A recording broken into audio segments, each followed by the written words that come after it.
Достар, сенімен бірге мен Диамей. Бұл кім? Бұл оқиға менің кішкентай кезімде болды. Менің кішкентай кезімде әкем маған дүрбі, яғни бинокль сатып алып берді. Мен сосын әр кеште әркім терісіне қарайтынмын.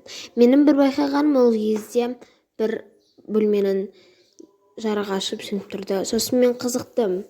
Сосын ол жаққа қарауды шештім. Ол жақта бір әйел не қыз тұрды. Ол шашын тарап жатты, жасыл көйлекті.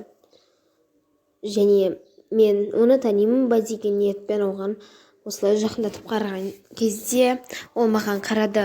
Оның түрі өте біртүрлі, қорқынышты, жаман болды. Ол маған және күлді.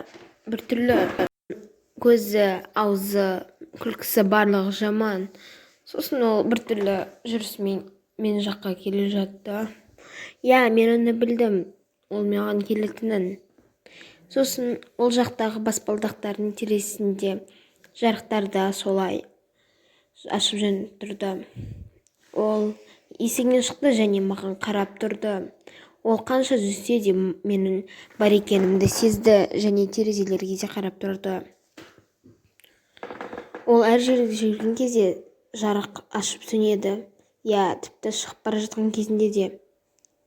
Сосын ол тез жүріп келе жатты.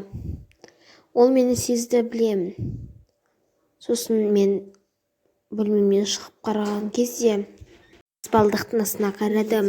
Ол кезде ол әйелді мен көрдім. Оның түрі өте қорқынышты, жаңағыдай болды. Сосын есігімді жауып тұрды.